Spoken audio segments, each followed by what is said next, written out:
And how do I make my camera go? Hold on, shit. Hold on a sec. Hit the thing that says start cam. There we go. All right.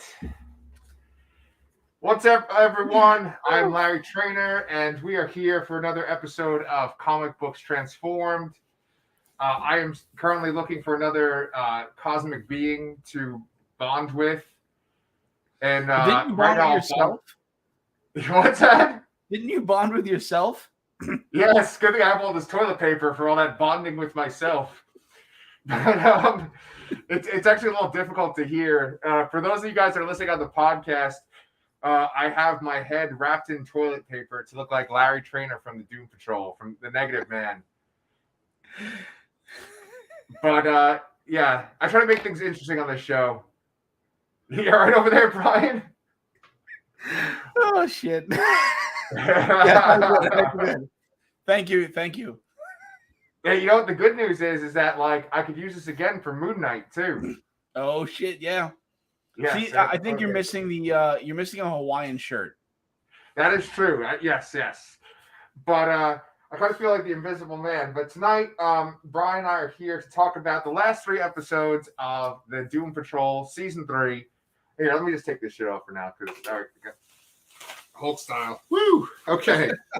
That's better. Now I can actually see what's going on. Hold on. Anyway, a little like toilet paper collar going on in the back there. It's like I was at the barbershop. One more. Yeah. What? Oh, some more? Okay. Other side. Oh my God. It's everywhere. Okay, it's you got it now. Raccoon wounds. But what do you call it? 1 week you're going to have to dress up too, Brian. Oh, shit. Okay. Yeah. Cool. I'll do the shades, though. So here we go. All right.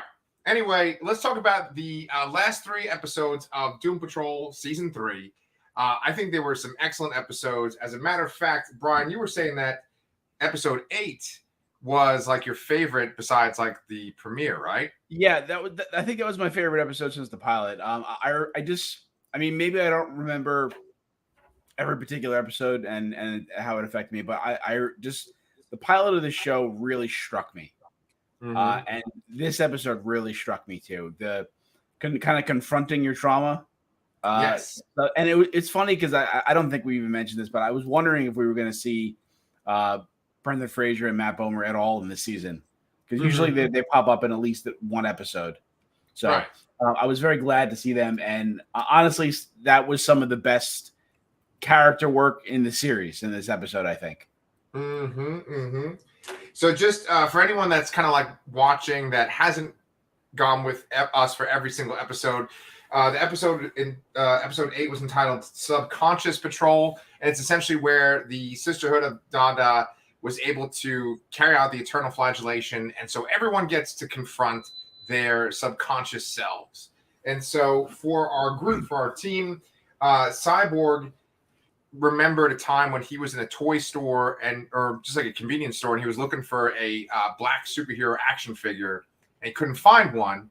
And so his dad gave him this like general action figure, kind of like a G.I. Joe general, and that's like his subconscious was this General Tony.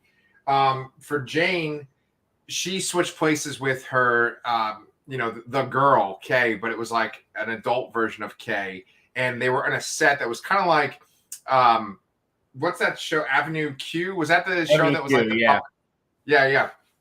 And so all of her different personalities were different puppets, and then Jane herself was a puppet. Vic. Well, I already did Vic. Cliff was his human self. So like you just said, we got to see Brendan Fraser. And then last but not least, Larry was on his wedding day. And that's all the way back in the past. And it was before he came out or anything like that. So Brendan Fraser, I think we should talk about him and just kind of what you were just talking about. Brendan Fraser, I think he has gone through some tragedy, right? In his background, in his real life. I don't know, actually. Maybe? That sounds familiar, but I don't really remember any details right off the top of my head. I don't want to get like insulting or anything like that, but he obviously has like put on a bit of weight since like we knew him in the 90s and stuff. And I think that's because he was hurt doing stunts. for one of his movies. I think that his body has taken so much damage that he has like a lot of pain, and I think that's why he's not really in movies anymore. Is because have you ever heard of that? That does sound plausible. Yeah, it sounds familiar. Yeah. So like whenever you see him on Twitter and stuff, people are always like just always talking very highly of him. I mean, he seems like a really nice guy. But he's really not in movies or anything anymore besides this show, and he's just the voice of this character. There's another actor playing Robot Man, right? And Brendan Fraser has something, man. He's got like charisma up the wazoo, and just to see like his Robot Man character talking to him, I thought that was excellent. That was like the highlight. Yeah, I don't know if that's the first time we've seen that, but just the conversation they had, just really hit me. It's about kind of a moment where he really failed as a father and his general fear of failing again. I mean, I'm thankful that I've never done anything so horrible as what he did, which is he left his young daughter in a car while he went and had a party with hookers and blow. So and it's funny too because I really didn't see that coming. I knew there was going to be some kind of thing, but I'm like, wow, what's going on here? Like, it seems like Cliff's having a good time. Right. That like when the stripper singles him out is like and says, there's a young girl in a car outside, and he just like freaks out and runs out, and is kind of like the catalyst for everyone to kind of get together and then confront themselves. Yes, exactly. That scene that you're talking about really hit very close to home, because I have these interests, these personal interests. Like I have this channel, I have 2 other YouTube channels. I do writing and stuff like that. And often I find myself very occupied by these interests. And sometimes it can cause tension at home because, my wife's like, well, you got a family, you got kids. And so that speech that Cliff has where he's talking about how as a race car driver, as this guy that's with prostitutes and doing drugs, that's where he's the king. That's where he's the man, right? But then with the everyday life stuff, he felt it was like boring and kind of beneath him. And he felt like a nobody changing diapers. And like, I definitely don't feel that way with my children, but I kind of understand that dynamic of like, there's the responsibility of being a father versus like what you're like super passionate about. I don't think anyone wakes up and they're like, yeah, I'm going to change some diapers today. I'm going to, I'm going to look at some pictures that a kid drew of like a stick figure and tell them how awesome it is, but it's just the kind of thing that you do out of love. And it's clear that like Cliff loves his daughter and his grandson now. But it was really, that was the actual big twist was when Brendan Fraser was like, I didn't care that my daughter was in the car, Yeah. You think the twist is the daughter's in the car, but it's like, no, he didn't even care that she was in the car. Yeah. So, right. That's kind of like the catalyst. Everyone kind of confronts their own personal demons. Larry, we've seen so much of Larry's stuff, since the first season where, it's like him coming out as being gay and then like being withdrawn from his family because of his condition and that sort of hurting them. And that's caused tragedies for his family members. So the Larry stuff you're kind of used to, right? What did you think of the Vic stuff? Well, just not to just completely dismiss the Larry stuff, but I did kind of like the that he accepted. I mean, he felt initially it was about hiding his relationship with his mechanic from his wife and his family, but it kind of in the second season it turned to be about what happened to his one son, and then the death. Is it the death of his other son, or one son committed suicide? The other one is in the Bureau of Normalcy. Okay, yeah, I got confused by that for a minute. Yeah, because then they like called his son, like called the Bureau on him or something like that while he was there or something like that. Right. It's been dealing with the fallout of him, raising children and opening himself up. And it's kind of weird that he's doing it for a little blue slug, but I did appreciate and get something out of that too. I feel like, I mean, every trauma or thing that someone is confronted in the show is really just layered on top of the initial thing there. So I feel like nothing is really super new, but there's just different layers to it every time. To get into Cyborg, I mean, I can imagine that. Yes, so him adopting the soldier persona because he got the soldier figure when all he wanted was a superhero was a lot. And, you really don't see that. I mean, even today, you don't really see as many black superhero characters in toy aisles or anything like that. I should know. I go in toy aisles once a week, practically. Yeah, ditto. Not to get on too much of a tangent here, too, but did you hear the ramblings of Todd McFarlane recently? Oh my God, what now? So somebody was interviewing him, and he went on this whole long-winded rant about how he can't sell a wave of all female action figures because it ultimately will result in a parent randomly buying a toy for their son, and the son being disappointed that it's a girl and not a superhero, like a male superhero or like a robot or a monster. And then he equates a child disappointment with receiving a female action figure to becoming a serial killer. What? You have to actually watch the clip because the story is so long-winded, and then it just ends with that statement at the end. I mean, I know I can very easily tell he was trying to make a joke, and it's just really poor taste and really but it's just funny to see that, and you can kind of make a comparison between Vic's story there and that real life story that happened this week. Wow, what the fuck? Okay, it's quite a leap over there. That is weird. But I mean, I get it. That is a big thing. We talk about comics all the time. You and I both have action figures all over the place. I mean, mine are up here and stuff. But, there is an idea of the focus on these characters. A lot of it is to sell merchandise and to sell action figures.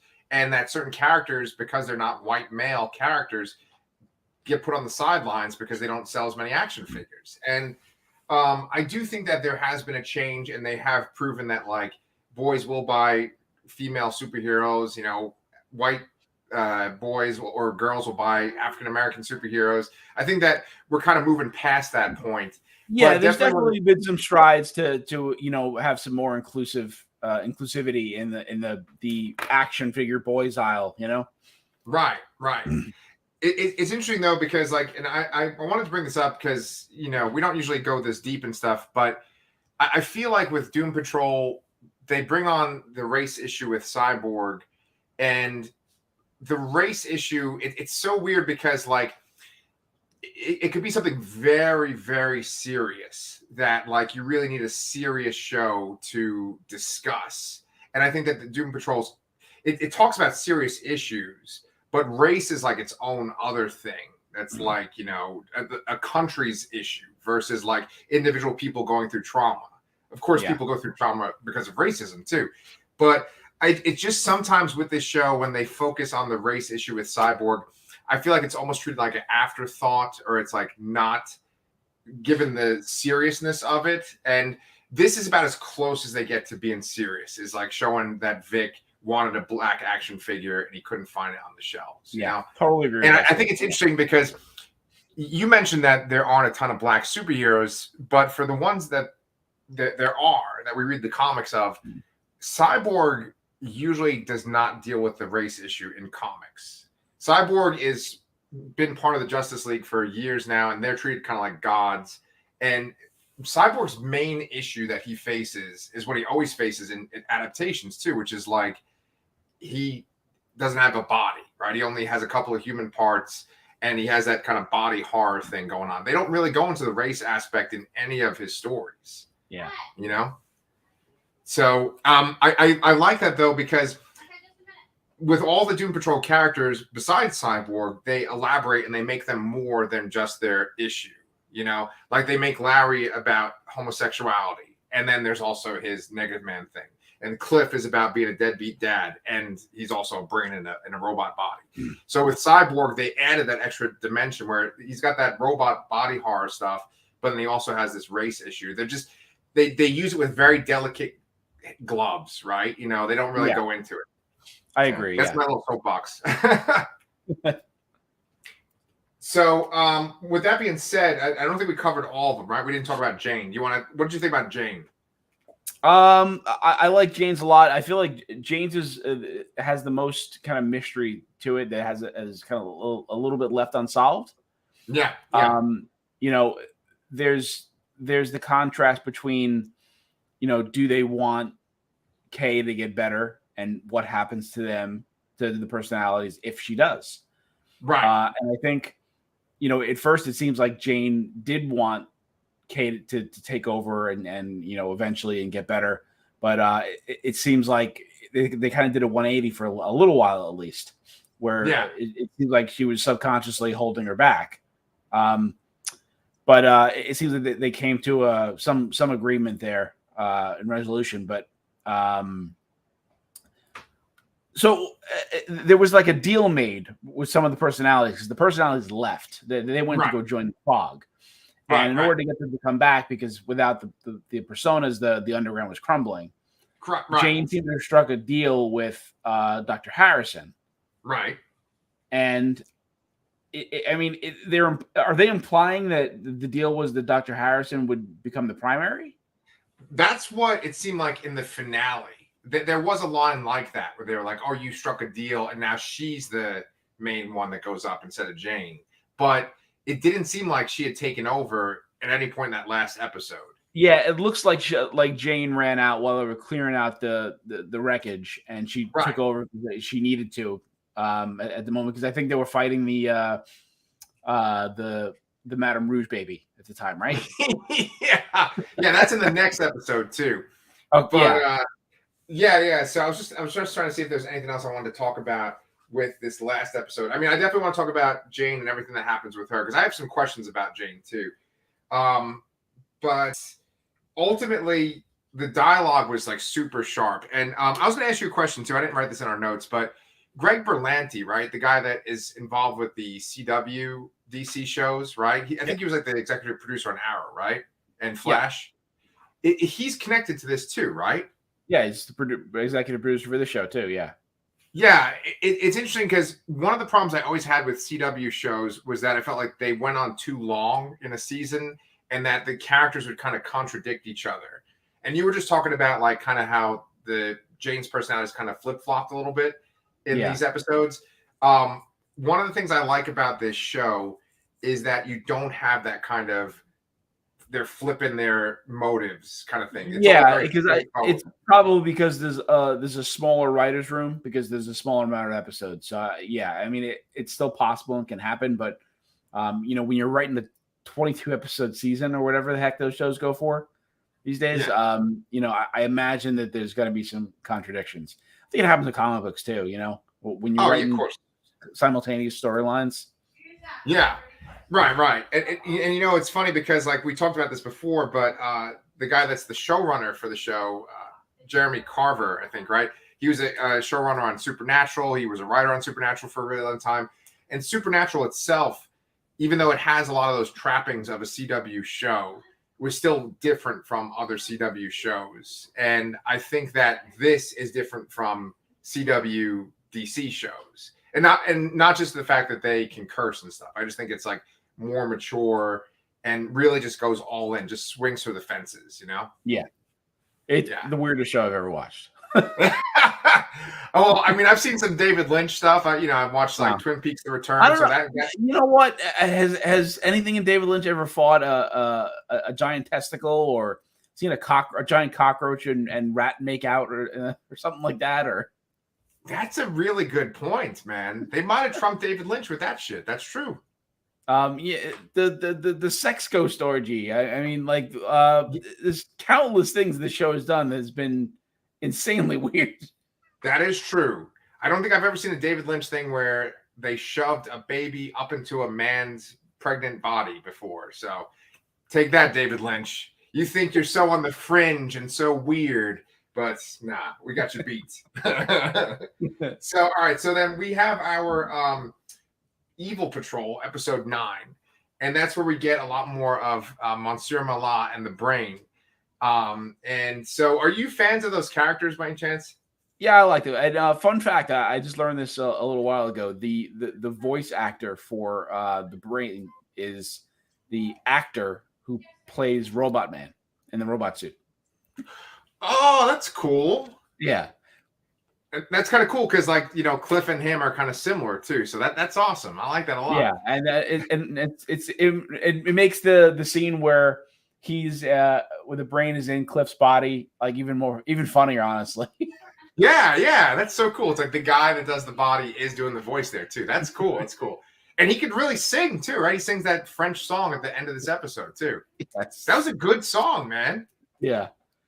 It's a song that's being sung by a brain in a jar and a gorilla. And a giant gorilla. Yeah. So episode 9 has that scene that you were talking about, that crazy baby scene. And I have to do a little thing. I don't think Danny watches this, but when the baby was attacking and it was Madame Rouge, that really reminded me of this movie, Malignant. Did you see that by any chance? I have not seen Malignant, no. Okay, the killer kind of moved like she did, where they would like swing around and be real awkward. But yeah, that's what it reminded me of. It was a good episode. I mean, it's basically the episode where they're just setting up the conclusion, you know? And, yes. And this episode was a little more centric on Rita and Madame Rouge and that conflict. Yeah. And I think Madame Rouge, she wants to go all in, and she wants to basically complete her mission and join the Brotherhood of Evil. And they kind of trick her. They go to leave her on the side of a cliff where she sees this gigantic robot body. That's the same robot that's from like the first season, right? Yep. Yeah, cool. And so Monsieur Mallah, the gorilla, decides to let her live and leaves her with Cliff's brain, and then she puts Cliff's brain in that robot body, and that kind of leads to the season finale. But I was going to say, I've continued to read more of the Doom Patrol comics. This is the omnibus, the second one now. Nice. Yeah, it's weird, right? I mean, like what the hell is going on there, right? You got like some naked woman with like an eye on her chest and some cockroach man. I don't even know what the hell these things are. But if you look back here, there's Flex Mentallo, right? Nice. Right. And so with the comics, they just started talking about Danny the Street in this volume. And they also just introduced the Bureau of Normalcy in this one. So they really mine the Grant Morrison stuff from here to make this show. But I just want to say like one real quick thing, since we're talking about Monsieur Mallah and the Brain. So the last volume I read, it ended with this story where they took Cliff's brain out for like a mission he had to do to get into Jane's subconsciousness, which they do in like the first season of this show. Yeah. And then they put his brain back in a tank for a couple of minutes, and he's got a brand new robot body, and it's black, right? And so his robot body was made by Will Magnus, the guy who made the Metal Men. And so it's super advanced, and it gets its own consciousness. And so it doesn't want Cliff's brain back in its body. And this is all just like trippy Grant Morrison shit, right? Yeah. So while the robot body doesn't want to take his brain back in, Monsieur Mallah and the Brain break in, and the Brain wants to put his brain into the new robot body. And the new robot body was like, no one's going to come into my body. I've set these self-destruct sequence. If you try to put a brain in here, it's going to blow up. And Monsieur Mallah and the Brain don't know this. So they put the brain in the robot body. I sound like a fucking lunatic. And then it's this great moment because he's in this robot body, and Monsieur Mallah is there, and he's like, I've never told you this, but I love you. And they kiss, and then the robot body blows up, and it kills Monsieur Mallah and the Brain. And Monsieur Malah's beret goes flying in the air and lands on Cliff's robot brain tank. Wow. Yes. Fairly different fate that these characters got in the TV show, I'd say. Yes. But I think that's where it all comes from. Went off on his own. Yeah. But that's where it comes from. I think that from that specific issue, which is the last issue of that first omnibus, that's where they joke about the two of them being gay. And I think that's the way those characters have been played since then. you know? Interesting. Yeah. Yeah. But basically, the end of the episode ends with them on the bus, right? And they're going to Florida. Yes, because they're going to go rescue Cliff because they stole the body. Yes. Yeah. So they have this confrontation. Oh, and Cyborg is totally different now. He doesn't have. Yeah, we kind of forgot to mention that last time. That was a bit of a shocking moment. I mean, I knew that he went to the office and they even showed him, pre-op and all that. But still, it's just like the eternal flagellation ended, and then he wakes up as, no robot Cyborg. Right. And that was a bit shocking. And they even made a really funny joke, and I can't remember if it was episode 9 or 10, but how did they say Rita hasn't changed in 50 years or something? So they said somebody hasn't changed in like 50 years, and Cyborg goes and changes his entire body in 3 days. Right. Yeah, and they make a whole bunch of riffs on that too, because he's expecting everyone to be happy for him that he looks like a normal person, but everyone's kind of resentful towards him because everyone else is still in, their kind of freakish forms, right? And that's one of the funny things about this trade too, and that's kind of the Doom Patrol slogan is the weirdest superheroes ever, and that's what this team is, right? And at the very end, they are literally fighting with each other because Vic has improved himself and the others haven't. And they're also mad at Rita because she essentially just wants to get revenge, right, on Madame Rouge. And it leads to this explosion on the van, which also didn't Jane scream too that led to the explosion? Yeah, it was a whole combination of things. So everyone was arguing, which was setting off the negative spirit. Jane's had a whole episode in the underground Kay had an episode in the underground where she saw those creatures of some sort, and then she screamed, and that translated into real life, and that caused the underground to start to collapse, and it was just a whole big chaotic mess all at once, and then the bus flips over. And by the end of the season, they don't establish what those creatures are, right? I don't think underground? So. No. Yeah. I thought that was actually very effectively done. Like they were pretty creepy looking. Yeah, I agree. I honestly thought it was going to be the other personas, and they kind of turned, but we find out that they've been taking residence in the fog.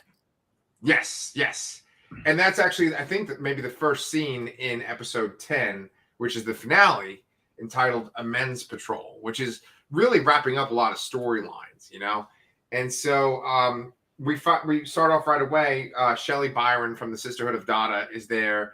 And she's been holding on to the personas. They basically agreed to go off with her and leave the underground, right? And so I think that's it for the Sisterhood of Dada, though, right? It's just that scene with her. Yeah, because that's one of the things I like about this show is they build up these kind of threats, and the team doesn't ever really directly fix them. For the most part, they just kind of resolve themselves in some kind of weird way. And it just turns out that the eternal flagellation was not necessarily a bad thing. No. And it's just over. Yes. Yeah, as a matter of fact, it happened to everyone on Earth, too, not just the Doom Patrol. And, Cyborg's dad at one point. Yeah. That's in a previous episode where he talks about, his own encounter with racism, too. So, once again, kind of touched on that racial issue. But, like I said, just they kind of use that with kid gloves, But I was going to say that a lot of the story arcs get wrapped up. Were you happy with the way they resolved Rita's story? So Rita's story felt a little different than everybody else's. As I mentioned earlier, there's kind of like the layers of trauma for everybody. I felt like Rita got something completely different and new in this. And, she was out for vengeance. In the beginning of the season, she was kind of poised to be a kind of a lead character or the leader of the team, quote unquote. And she kind of just bobbled it and, didn't really embrace it. And I think by the end, she kind of is. So, and I enjoy that. I'm glad she chose to forgive Madame Rouge. And I did find it, the whole idea of her arc, is that she was an evil person, but she doesn't remember it. So do you hold her responsible for that? Yeah. And I enjoyed that. I think even she does regain her memory after the flagellation, right? Yeah. Oh yeah. And it was the only thing I didn't quite get was Rita pours the hot water on the living brain. Yeah. But then she forgives Madame Rouge. I'm like, what? It seemed to me like she was going to take like a dark turn here. Right. You know? Right. And I was very confused when she came back, and she seems to be okay with Madame Rouge. Yeah. That is a very, very good point. I had that exact same thought. I was like, that's a pretty disturbing scene where she like undoes Cliff's robot skull and then pours scalding hot tea onto the brain, you know? Yeah. It kind of reminds me of this scene in Hannibal. Did you ever see the movie Hannibal? Believe it or not, no. Okay. Well, there's a scene where a character, like, they get the top of their head cut off. I believe I've seen that scene though, so. Right. So it kind of reminded me of that because, she slowly opens up his skull and then she pours that tea on him. And I thought the exact same thing. I was like, well, they murdered him. Monsieur Malat is fine. He got away. And then, Laura DeMille is going to be okay. But the brain just got brutally murdered. It didn't add up in my mind. But I thought it was a cool scene. I think the way that they did that was really well done. Yeah, I agree. But with Rita, it's like you said, she was tasked with being the leader and she was kind of flaking out, and she seemed like she was in the previous 2 seasons. And then she goes through this whole turn, being in love with Malcolm and joining the Sisterhood of Dada. And there was 2 parts that really kind of stood out to me. One was when Madame Rouge was trying to get away and Rita like stretched out her arms like Mr. Fantastic and grabbed her by the throat. I thought that was very intimidating for Rita, who's sort of this always meek kind of character that doesn't have any kind of urgency. And then the second scene where she has a lot of urgency was maybe my favorite part in the whole episode, was when Cliff is in this giant robot body, and he's rampaging, and he's about to go step on a baseball field filled with kids, and she gets to be giant Rita and like stops him. And that's like Rita from the comics. Yeah. That's what Elastigirl in the comics is like. She gets super big like that too. So I really like that scene a lot. Yeah, it seems like like I said, I still don't understand the death of the brain in that manner, but it seems to have given her the confidence that she's lacked in the past. So I mean, it certainly her arc came full circle, and it was just a little different than everybody else's this season. Yeah, I agree. Because everyone is like dealing with their own kind of personal problems, and she's dealing with this obsession with Rouge and getting this revenge about what happened a long time ago. Yes, that's a good point. So then what about Larry then and his arc with this creature, right? But the creature's called Keeg, right? Keeg, yeah. It seems like they're skipping around a little bit. And I mean, I think Keeg is more from the Gerard Way edition. Right. So they kind of skipped over the whole Rebus thing, which I think you mentioned previously, maybe that was a way to keep the actor Matt Bomer and not make anything, not change anything. So it's plausible.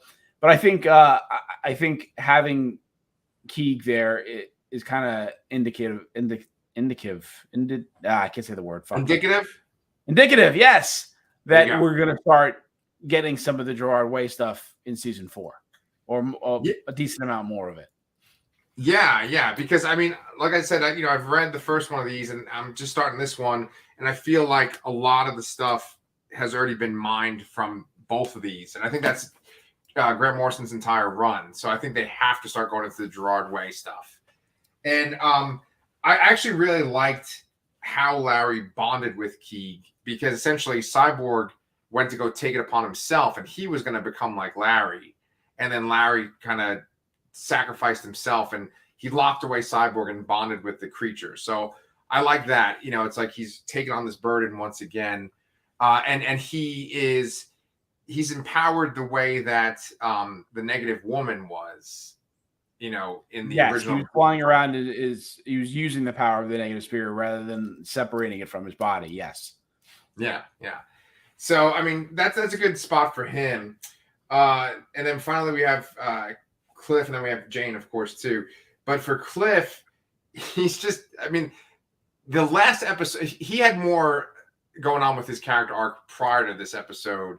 In this last episode, he's in this giant robot body. He steps on the brain that's in his old robot body. And well, that's when Madame Rouge is controlling the robot. Oh, right. Okay. But there was a really touching scene where he interacted with his daughter, right? Did you like that scene? Yeah. So he basically takes back control of the robot from Madame Rouge, to which she jumps out and becomes a bird and flies away. And then he walks back to Florida to apologize to his daughter and her wife, and saying he's going to do better and all this stuff. And it seems like it might stick this time. He might, finally get rid of the vices. And didn't someone say at some point that the medication he was taking can kind of make a person kind of give into those impulses with gambling and addiction? Oh yeah, they say that. Maybe Jane said it. Either Jane or maybe Cyborg. I don't know. Yeah. But yeah. They definitely said that, like, him taking the medication in the wrong amounts is bad for him. Yeah. I mean, maybe his daughter even said it too. But the dialogue was really great when he was talking about that Parkinson's and the medication and his vices. The dialogue was really well written, but then also the combination of just Brendan Fraser's delivery, his voice. That was awesome. Absolutely, yeah. So he gets wrapped up with that, and then finally we have Jane, who, we kind of already talked about this, that she apparently switched out with Dr. Harrison, and I think the last thing we see with Jane in the underground is her sitting in a chair across from Dr. Harrison, and they kind of shake hands, implying that she's going to get something that she wants, and we're assuming that means become the primary, but who knows? It could mean something different. It could mean that she has more of a say, because it's clear that Dr. Harrison needs the control. She was willing to sacrifice everybody in the while they were in the fog, just so she could say, it was her choice. Yeah. Well, speaking of sacrificing them, when Jane goes to talk to the fog, or Shelley Byron, she sees some of the other personalities, and they're kind of laid out on stretchers, and they're kind of flaking as if they're like stone that's flaking away. Was the implication that they were made out of the same stuff that the railroad was in? Because they kind of cut from one of the personalities flaking, and then they cut to the rubble in the underground. Yeah, I think they're implying that it's all the same thing, and that they can't exist without it. They can't exist without each other. So same material. Okay. Yeah. I thought it was really well done, and I'm glad that whatever that I think that might be Black Annis was the one that was, or I don't know, or Pretty Polly. No, wasn't that Pretty Polly? What's up? Wasn't that Pretty Polly? Pretty Polly's the one that has the X's on her eyes. Okay, Pretty Polly. Yeah, I'm glad that she didn't crumple to dust or anything, Yeah, because we've lost a decent number of personas here. Yeah. We also haven't seen any of the. We also haven't seen any of the more Jane looking personas in a couple episodes. Yeah, like Flit and Baby Doll. Well, Baby Doll actually. Yeah. Baby Doll got killed by the candle maker. Right. And also that fire one that's like the Human Torch too. Yes. Yeah. But so I guess the personalities are back in the underground, and there's this one personality. It's called Driller Dan or something, right? Or Driller it's it's finally my time to shine. Right. Yeah, we're gonna be like ants. Yeah. I like that personality. That one's great. It's kind of like Bob the Builder, but it's like African American woman. I love it. Yeah. So then the team they decide to have Madame Rouge join the team. She can be redeemed. And they take her time machine, and they're going to use it as their transport to go be superheroes. And this kind of leads us into a discussion of season 4. Don't you kind of feel like they're just going to use the time machine one time, lose their memories and be stuck in some other time period? I definitely feel like, I mean, even though they all wore name tags and then wrote rules in the wall, I definitely think that they're going to use the time machine and forget. And I feel like it's going to kind of transition into the first arc of Gerard Way's thing there because it starts off with a new character, Casey Brink, and she kind of like slowly meets all the Doom Patrol on, as individuals, and then kind of ends up bringing them all together. So I think that's kind of what we're going to see next season, or I'm hopeful we'll see that. Yeah. Yeah, and we've already seen some of the Gerard Way stuff. Like, for instance, Danny is an ambulance in the Gerard Way version, and that's already happening on the show. So, yeah. But other than that, I mean, I got nothing of where it's going. Right. It's such a weird show, and it's so different from all the other superhero shows that we watch. Because if we were talking about one of our shows that we always talk about, like one of the Marvel shows or, the Star Wars shows even, we'd be speculating, oh, maybe this person's going to come on. Maybe, but it doesn't matter. Like, it doesn't matter which DC character they bring on because they're just going to do some kind of weird fucking quirky thing with them. Yeah, exactly. Yes. It's not like, oh, maybe Darkseid's going to show up or Deathstroke. It's not that kind of show at all. Yeah. Yeah. Although it'd be funny if something like that showed up. Yeah, it'd be really fucking weird if one of them showed up, actually. But do you know when it's supposed to come out? Well, it seems like they started shooting in late February. So I'd imagine that it'll be later this year or early next year. Okay. Hey, I'm down with that. I would love to watch it again and talk with you about it again. Yeah, no, I'll be very excited to watch it, one at a time and kind of delve into it a little more. It's a little hard to go through this show in particular, 2-3 episodes at a time. It's so much. Yeah. I was kind of losing my mind, honestly, like watching the show 3 episodes at a time and then reading the Grant Morrison comic and stuff. Like, I was going a little batty. Yeah. I mean, I showed up with toilet paper wrapped around my fucking head and sunglasses on. So, yeah. Yeah, man. So, we got some fun stuff coming up. Next Wednesday, we are going to be talking about Moon Knight. Right? Yes. Because Moon Knight comes out on Wednesday? Next Wednesday. Yes. Okay, so we got Moon Knight next Wednesday, and if Brian is available, he's going to join me and Danny, and we're going to go on the other channel, the Lacercast, and talk about Predator. Oh, I love Predator. Yes. For those of you that might have subscribed, and you heard me say Danny has been part of our Raised by Wolves conversation we've had on this channel. And if you guys want, you can go over to our other channel, the Lacercast, and look at a video that we did that was of the Terminator from 1984. And we kind of talk about Raised by Wolves a lot too, if you guys are fans of that. But otherwise, Brian's going to join us on the other channel to talk about Predator. And then eventually we're going to cover The Running Man too. So we got like an 80s sci-fi horror Arnold Schwarzenegger theme going on over there. But until then, Brian and I are going to be talking about Moon Knight. Do we have anything else? There's Young Justice coming out. It was supposed to be this month, but I haven't heard a date. So okay, I guess it's good mine. Cool. Yeah. So if you guys are with us because of all this DC stuff, we're going to be talking about Young Justice eventually when it comes back too. But otherwise, we got Moon Knight. If you guys haven't liked and subscribed, please do. And please leave some comments. I'd love to hear what you guys thought about season 3 of Doom Patrol. So until then, we will see you guys